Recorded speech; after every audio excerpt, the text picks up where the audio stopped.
21শে ফেব্রুয়ারি আন্তর্জাতিক মাতৃভাষা দিবস। অমর 21-এর সমস্ত শহীদদের, যারা 52 সালের 21শে ফেব্রুয়ারি বাংলা ভাষাকে মাতৃভাষার অধিকারের জন্য জান দিয়েছিলেন, তাদের সকলকে আমরা স্মরণ করছি। পাশাপাশি এই মুহূর্তে দাঁড়িয়ে গোটা উপমহাদেশ জুড়ে যে অস্থিরতা তৈরি হয়েছে, মৌলবাদের যে আস্ফালন আমরা দেখতে পাচ্ছি বাংলাদেশের মাটিতে, আমরা সকলেই জানি যে 21শে ফেব্রুয়ারি 1948 থেকে 52 সাল ধরে যে আন্দোলন চলেছিল বাংলা ভাষার জন্য, মাতৃভাষার জন্য, সেই আন্দোলনের মধ্যেই স্বাধীনতার আন্দোলনের বীজ বপন হয়েছিল, মুক্তিযুদ্ধের বীজ বপন হয়েছিল। আজকে সেই বাংলাদেশের মাটিতে আমরা দেখছি মুক্তিযুদ্ধের ঐতিহ্য, মুক্তিযুদ্ধের ইতিহাসকে ধ্বংস করে দেওয়ার চেষ্টা হচ্ছে মৌলবাদী শক্তি। তারা দিনের পর দিন মুক্তিযুদ্ধের যে চেতনার আলোকে বাংলাদেশ তার সাংস্কৃতিক রাজনীতি, তার রাজনৈতিক সংস্কৃতি সমস্তটা গড়ে উঠেছিল, সেই সমস্তটা ধ্বংস করে দেওয়ার চেষ্টা হচ্ছে। এই সময় দাঁড়িয়ে তাই এপার বাংলার ছাত্রছাত্রীরা তাদের প্রতিনিধি হিসেবে, এটা আমাদের কর্তব্য, আমাদের দায়িত্ব, মুক্তিযুদ্ধের সেই চেতনার কথা, মুক্তিযুদ্ধের ইতিহাস, মুক্তিযুদ্ধের আত্মত্যাগ, তার ঐতিহ্য, এই সবটাকে তুলে ধরা। তাই এই মাতৃভাষা দিবসে মাতৃভাষায় শিক্ষার অধিকারের কথা ঠিক যেমনভাবে সোচ্চারে আমাদের বলতে হবে, এবং আমরা বলছিও।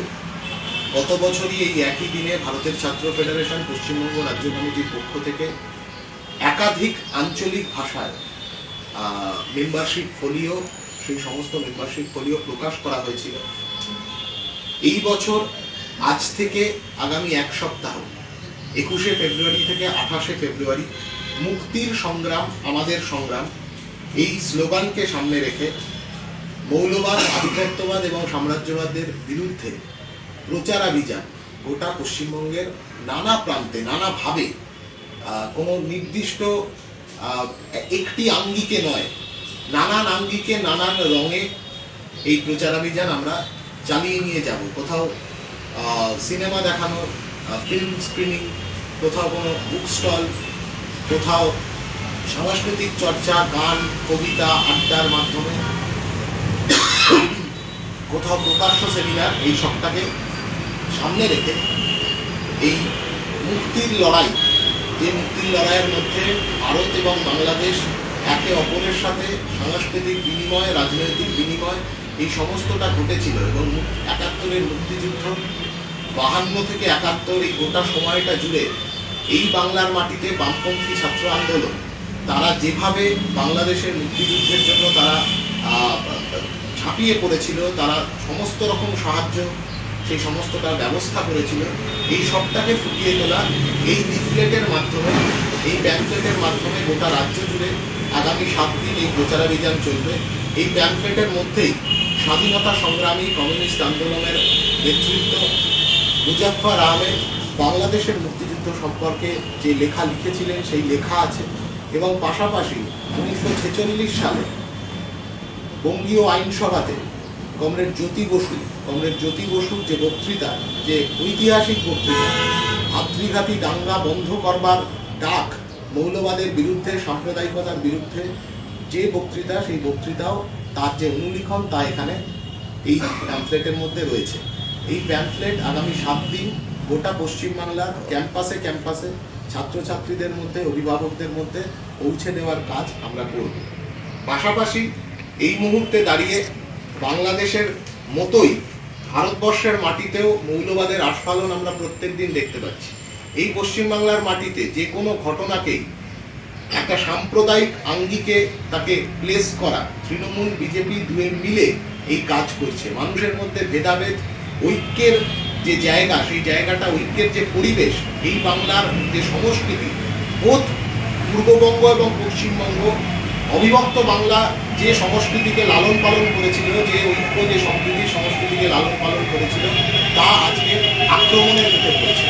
এইরকম একটা পরিস্থিতিতে দাঁড়িয়ে আমাদেরকে বারবার এই ঐক্যের কথা, ঐক্যের মাধ্যমেই মুক্তির সংগ্রামে আমরা এগিয়ে যেতে পারবো, এই কথা আমাদেরকে বলে যেতে হবে। কিন্তু এটা পরিষ্কার হয়ে গেল আজকের ঘটনা। আজকে সকালবেলা সকাল 11:30 পর্যন্ত ছবিটা আমি দেখাতে পারি। ভাষা শহীদ স্মারক, এই কলকাতার বুকে কার্জন পার্কে যে ভাষা শহীদ স্মারক, এই ভাষা শহীদ স্মারকটি অন্নদা শঙ্কর রায় 1993 সালে কবি অন্নদা শঙ্কর রায়ের হাতে এই ভাষা শহীদ স্মারক উদ্বোধন হয়। এই ভাষা শহীদ স্মারকে যে উদ্বোধনী সমাবেশ হয়েছিল, সেই উদ্বোধনী সমাবেশে সভাপতিত্ব করেছিলেন সুনীল গঙ্গোপাধ্যায়।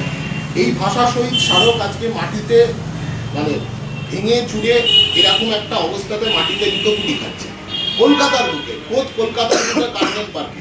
কলকাতা পৌরসভা যারা দায়িত্বে আছে তাদের কোনো রকম কোনো মেরামতি করবার কোনো মনোভাব নেই। রাজ্যের সরকার তাদের কোনো খেয়াল নেই। সকাল 11:30 পর্যন্ত ঐতিহাসিক এই দিনে আন্তর্জাতিক মাতৃভাষা দিবসে বাংলা ভাষার জন্য যে মানুষরা প্রাণ দিয়েছে তাদের স্মরণে যে শহীদ বেদি, সেই শহীদ বেদির এই অবস্থা। তৃণমূলের সরকারের মনোভাব আজকের দিনটা সম্পর্কে এবং সামগ্রিকভাবে বাংলা ভাষার বা মাতৃভাষার অধিকার, মাতৃভাষার অধিকারের লড়াই সম্পর্কে তৃণমূলের কি মনোভাব সেটা এই ছবি দেখলেই পরিষ্কার হয়ে যায়। একই রকমভাবে ঠিক যেভাবে মৌলবাদের আস্ফালন বাংলাদেশের বুকে আমরা দেখছি, এপার বাংলাতেও মৌলবাদকে মদত দিচ্ছে, মৌলবাদকে জায়গা করে দেওয়ার বন্দোবস্ত করছে তৃণমূল। বিজেপি তার সুযোগ নিচ্ছে, বিজেপি তার সুবিধা নিচ্ছে, আরএসএস তার সুবিধা নিচ্ছে। 11 সালের পর থেকে এই বাংলার মাটিতে আরএসএস এর ক্যাম্প দিনের পর দিন বাড়তে থাকা থেকেই এটা পরিষ্কার। আজকের এই ছবি কার্জন পার্কে বাংলা শহীদ স্মারকের এই যে ভেঙে পড়া ছবি, এটাই আরেকবার প্রমাণ করে দিল যে তৃণমূল এই দিনটাকে যতই সাজিয়ে গুছিয়ে মেলা খেলার মাধ্যমে সামনে রাখবার চেষ্টা করুক, ভেতরের মনোভাবটা আসলে মৌলবাদকে পুষ্ট করার মনোভাব।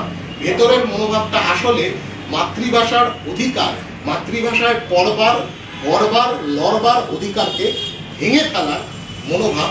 এইটা পরিষ্কার হলো। এর নিন্দা জানাচ্ছি আমরা, ধিক্কার জানাচ্ছি।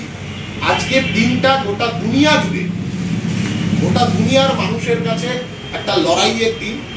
এই দিনটাতে এই সিদ্ধান্ত নেওয়া দরকার, এই শপথ নেওয়া দরকার যে এই দিনটাকে কেন্দ্র করে সমস্ত রকম মৌলবাদী শক্তি, আধিপত্যবাদী, সাম্রাজ্যবাদী শক্তি এবং যারা এই মৌলবাদকে পুষ্ট করছে তাদের সকলের বিরুদ্ধে লড়াইয়ের ইস্তেহার হিসেবে এই মুক্তির সংগ্রাম, আমাদের সংগ্রাম, এই লিফলেট ছড়িয়ে পড়ার কাজ আমাদেরকে করতে হবে। ধন্যবাদ।